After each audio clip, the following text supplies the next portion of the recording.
बिस्मिल्लाहिर्रहमानिर्रहीम। अस्सलाम वालेकुम डियर स्टूडेंट्स, कैसे हैं? सब ठीक ठाक हैं? स्टूडेंट्स, अपने लास्ट लेक्चर के अंदर मैंने आपको बताया था कि आप कैसे ई व्यूज़ पे जो है ना वो ARDL टेस्ट अप्लाई करके शॉर्ट रन और जो लॉन्ग रन रिज़ल्ट्स हैं वो निकाल सकते हैं। और इसी तरह से हमने ये भी डिस्कस किया था कि कैसे जो स्टेबिलिटी टेस्ट है वो अप्लाई किया जा सकता है।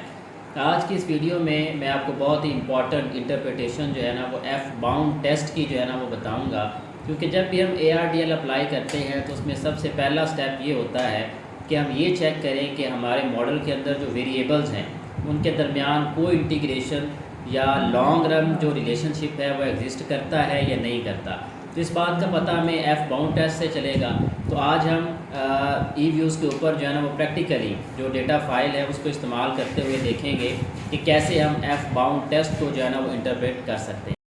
तो सबसे पहले हम ये करेंगे कि हम सिंपली फ़ाइल को इंपोर्ट करेंगे ई व्यूज़ के ऊपर, और फिर उसके बाद हम क्विक पे जाएंगे, और क्विक पे जाने के बाद हम जो है वो सिंपल जो हमारे वेरिएबल्स हैं, डिपेंडेंट वेरिएबल और इसी तरह से इंडिपेंडेंट वेरिएबल्स, उनको सेलेक्ट करेंगे। उनको सेलेक्ट करने के बाद हम ARDL जो है ना वो टेक्निक अप्लाई करेंगे, तो ये रिज़ल्ट्स आ जाएंगे हमारे पास। अब चूँकि आज की वीडियो में जस्ट हम इस बात को डिस्कस करेंगे कि हम ये कैसे डिसाइड करेंगे कि हमारा जो मॉडल है टाइम सीरीज़ मॉडल, उस पे ARDL हम अप्लाई कर सकते हैं या नहीं कर सकते। तो उसके लिए जो हमारे पास एक रूल ऑफ थंब है वो ये है कि हम जो एफ़ बाउंड टेस्ट है उसको देखेंगे, और एफ़ बाउंड टेस्ट जो है वो हमें बताएगा कि हमारा जो मॉडल है उसके लिए ARDL जो है वो सूटेबल टेक्निक है या नहीं है। तो उसके लिए हम क्या करेंगे, ये ARDL के जो रिज़ल्ट्स हमारे पास एक आए हैं रॉ फॉर्म में, इसको इसी तरह से रहने देंगे, और इसके बाद हम जो है ना वो व्यू पे जाएंगे। जब हम व्यू पे जाएंगे तो यहाँ पे नीचे आपको कोफिशिएंट डायग्नोस्टिक्स का एक ऑप्शन नज़र आ रहा है, ये देखें।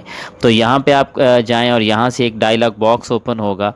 यहाँ से नीचे आएँ तो ये देखें long run form and bound test.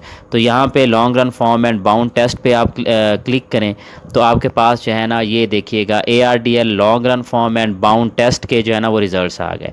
अब इसको आप स्क्रॉल करें, और स्क्रॉल करके आप जब नीचे जाएंगे तो एफ़ बाउंड टेस्ट जो है ना उसके रिज़ल्ट्स आपके पास आ जाएंगे। लुक एट इट, ये है जी एफ़ बाउंड टेस्ट, और आगे इसका नल हाइपोथेसिस है नो लेवल रिलेशनशिप। तो अब इसमें तीन जो हमारे पास वैल्यूज़ हैं वो बहुत इंपॉर्टेंट हैं। सबसे पहले हमारे पास ये जो एफ़ स्टैटिस्टिक की कैलकुलेटेड वैल्यू है जो कि है हमारे पास 4.2869, ये हमारे पास जो है ना वो एफ़ कैलकुलेटेड जो है ना वो वैल्यू है, ये वाली जो है। और दूसरी हमारे पास ये हमारे पास I/0 जो है ये एफ़ लोअर बाउंड की वैल्यू है, और I/1 जो है ये हमारे पास अपर बाउंड की जो है ना वो वैल्यू है। अब हमने करना क्या है, हमने करना ये है कि ये जो हमारे पास एफ़ स्टैटिस्टिक की कैलकुलेटेड वैल्यू है 4.208269, इसको हम कंपेयर करेंगे लोअर और अपर बाउंड वैल्यूज़ के साथ। अब यहाँ पे अगर आप देखें तो आपको चार तरह के सिग्निफिकेंट लेवल दिए हुए हैं। 10% लेवल ऑफ सिग्निफिकेंस दिया हुआ है, 5% लेवल ऑफ सिग्निफिकेंस दिया हुआ है, 2.5% लेवल ऑफ सिग्निफिकेंस दिया हुआ है, और 1% लेवल ऑफ सिग्निफिकेंस दिया हुआ है। तो यहाँ पे देखें अगर ये चार लेवल ऑफ सिग्निफिकेंस हैं तो चार ही हमारे पास जो है ना वो लोअर और अपर बाउंड की जो है ना वो वैल्यूज़ हैं। लेकिन आम तौर पे जो हमारे पास थ्रेशोल्ड होता है वो 5% तक होता है। यानी हमने जो कंपेयर करनी होती हैं एफ़ स्टैटिस्टिक की कैलकुलेटेड वैल्यू, वो या तो 10% पे कंपेयर करेंगे या 5% पे जो है ना वो कंपेयर करेंगे। तो यहाँ पे अगर हम देखें तो हमारी इस डेटा की जो कैलकुलेटेड वैल्यू है एफ़ की, वो 10% पे भी ज़्यादा है लोअर और अपर बाउंड से। देखें कि कैलकुलेटेड वैल्यू है 4.20, और लोअर बाउंड की वैल्यू है 2.2, और अपर बाउंड के 3.09। तो साफ ज़ाहिर है ये बड़ी है। इसी तरह से 5% पे देखें तो 5% पे भी ये ज़्यादा है, ये 4.2 है, और लोअर की वैल्यू 2.56 है, और अपर की 3.49 है। तो जब ये सूरत हाल हो कि हमारे रिज़ल्ट इस तरह से हों एफ़ बाउंड टेस्ट के कि जो कैलकुलेटेड वैल्यू हो एफ़ स्टैटिस्टिक की वो 5% लेवल ऑफ सिग्निफिकेंस पे लोअर और अपर बाउंड से ज़्यादा हो, ग्रेटर दैन हो, तो हम क्या करेंगे, नल हाइपोथेसिस जो है ना वो रिजेक्ट कर देंगे और अल्टरनेटिव हाइपोथेसिस एक्सेप्ट करेंगे।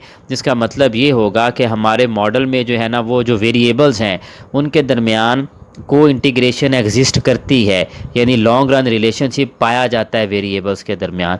तो लिहाजा हम कह सकते हैं कि हमारा ये जो मॉडल है इसके लिए ARDL जो है वो एक सूटेबल जो है ना वो टेक्निक होगी।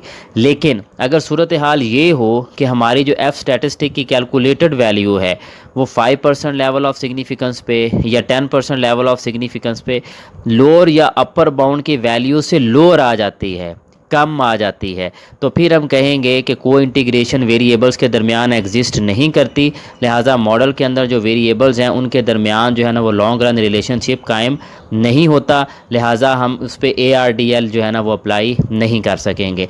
अब वो अल्टरनेटिव उसके क्या मेथड्स होंगे, फिर हम क्या करेंगे अगर जो है ना वो लॉन्ग रन रिलेशनशिप जो है ना वो नहीं बनता, इसको इंशाल्लाह नेक्स्ट लेक्चर के अंदर जो है ना वो डिस्कस करेंगे। Till now this is end, wish you best of luck. अल्लाह हाफिज़।